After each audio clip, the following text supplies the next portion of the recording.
Il est quelle heure? Il est 9h12 et on est parti pour Montargis. Montargis, ouais. Un petit mot? Bah, on espère que ça va être une bonne journée, constructive. Bon, en attendant, on est dans les bouchons. C'est pas très écolo tout ça. Ouais, c'est vrai. Ouais. C'est pas mal.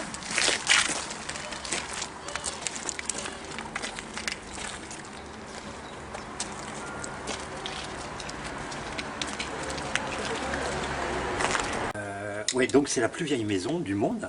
Il y en a eu d'autres aux États-Unis, mais c'était en ballots porteurs, c'est-à-dire il n'y avait pas d'ossature dans le. C'était juste des ballots empilés. D'accord. Voilà.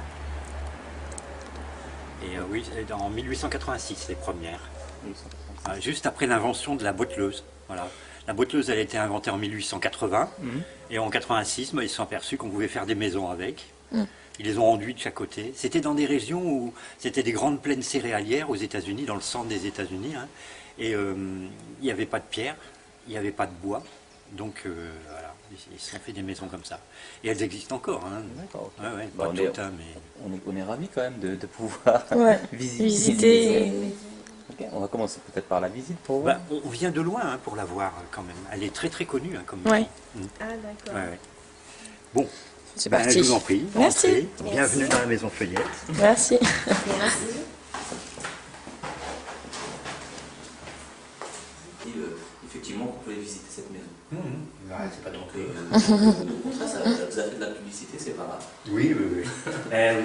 On l'a fait pas visiter énormément, mais quand même, hein, c'est, je sais pas, entre 80 et 100 personnes, sans compter les manifestations. Alors là, ça. Oui, parce qu'on m'avait parlé aussi de la semaine du développement durable qui commence le 31, là. Très bientôt. Un petit truc. Hein. C'est un petit. Ouais, c'est tout. D'accord. Non, mais nous, on fait des rencontres. Les rencontres nationales qui ont déjà eu lieu 2 fois ici, les rencontres internationales, et, enfin pas internationales, européennes. Et là, il y a eu des gens, il y a eu 21 nationalités. Oh, ça reste quand même international. Ouais, nous on avait invité que des gens de l'Europe, mais on ne savait pas qu'il y aurait des Canadiens, des Américains, des Australiens qui allaient venir aussi. Hein. Un grand succès alors. Oui. Il y a 20% des émissions de CO2 qui sont faites par la fabrication de certains produits, certains matériaux, notamment le ciment. D'accord. Et c'est vraiment très polluant le ciment. Et donc nous, on lutte contre ces trucs-là. Le Science et Vie, qui existait déjà à ce temps-là, En 1921. qui relate la construction de la maison Feuillette, ici, en 1920, à l'automne 1920. Donc c'est quand même assez ancien.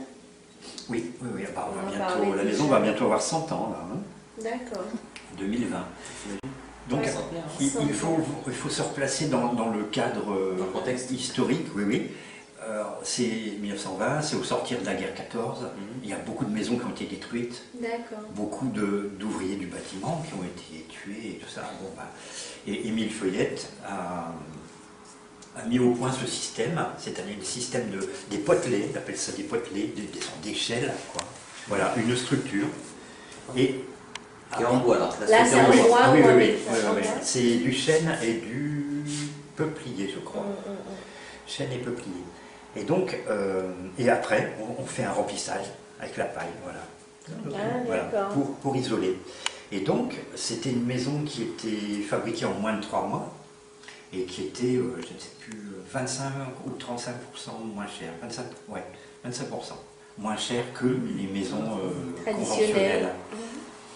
Traditionnelle.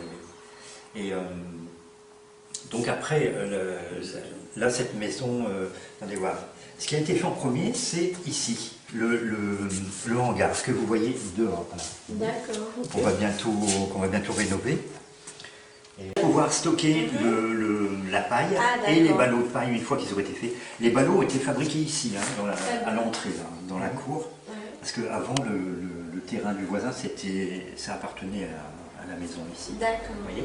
Donc là, on voit la botteleuse qui est ici, avec ce qu'on appelle une tête de cheval qui presse qui presse la paille. Voilà. D'accord. Et donc, là, à ce temps-là, c'était des ballots qui étaient, ils étaient à 185 kg au mètre cube, ce qui est énorme. Hein.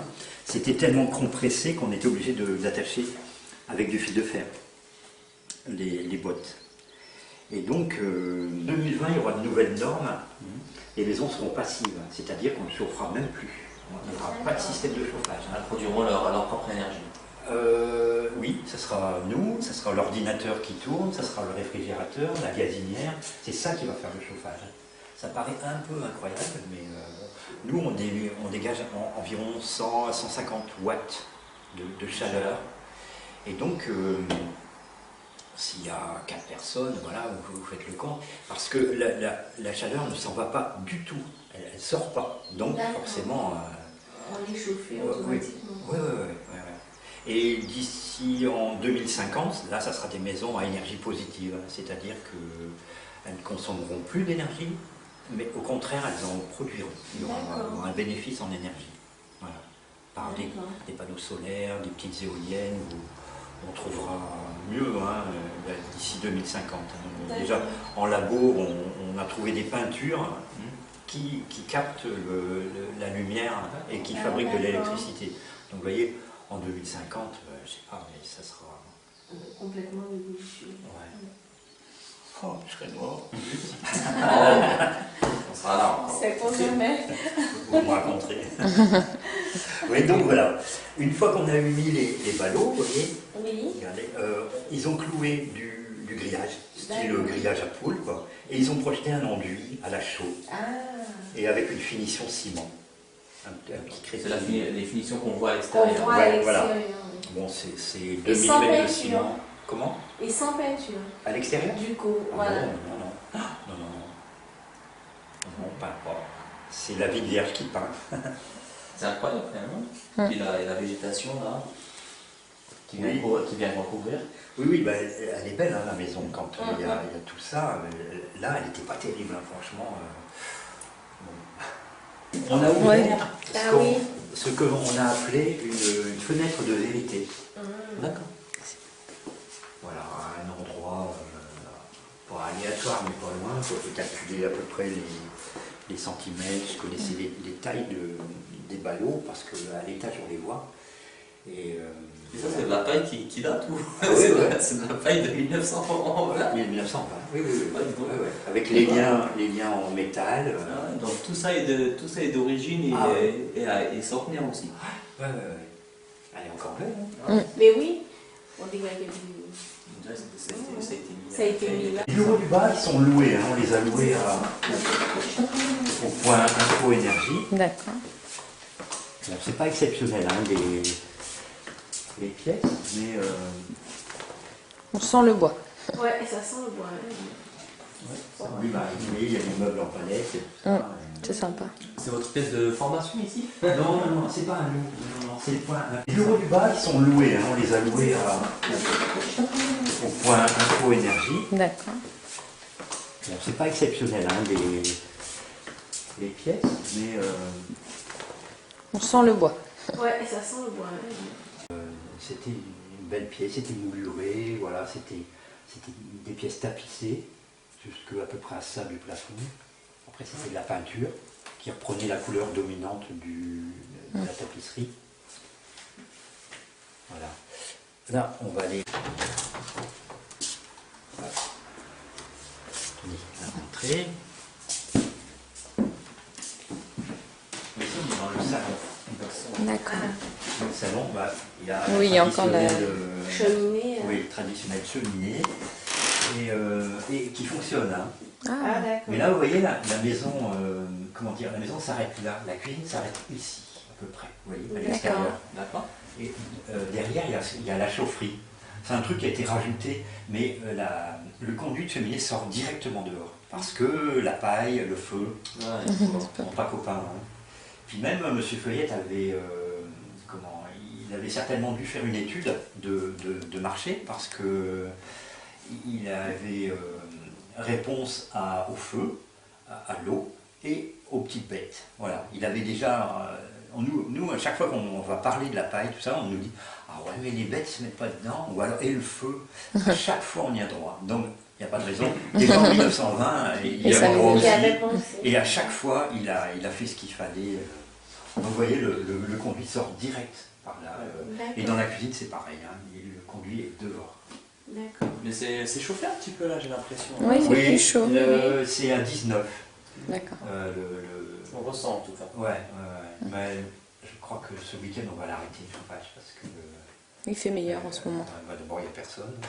C'est un peu du gaspillage. Le gaz, ça coûte cher.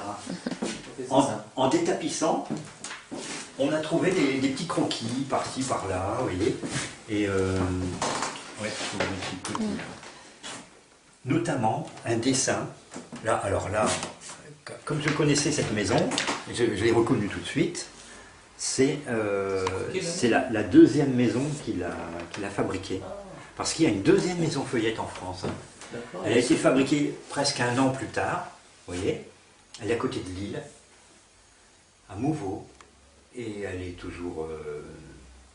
enfin non, elle est un petit peu moins belle, mais elle est toujours debout. On peut la voir hein, sur Google Earth. Ah, d'accord. Et quand je l'ai vu, j'ai vu tout de suite que c'était une maison feuillette. Hein. Il y a des indices qui ne me trompent pas. Ouais, parce que vous êtes spécialisé là. Ouais.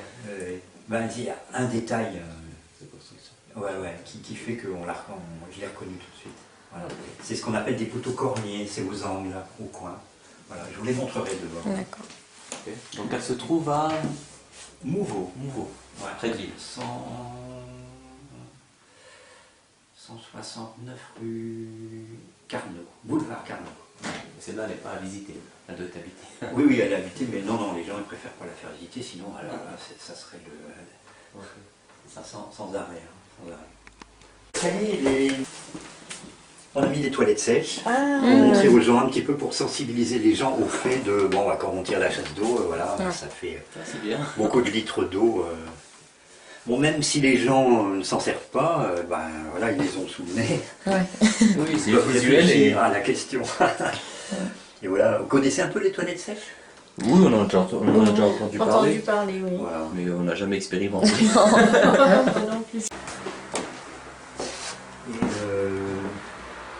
vous voyez, même sans le chauffage, c'est ouvert depuis ce matin, il fait bon. Hein. Ouais. Qu'est-ce que j'allais dire oui, le seul problème, c'est, vous voyez, c'est des verres d'eau. Enfin, pas celle-ci, mais celui-là, c'est des verres d'origine, vous voyez. C'est du 2 mm. Ce sont des verres étirés, comme on faisait en 1920. C'est le seul problème de cette maison. Hein.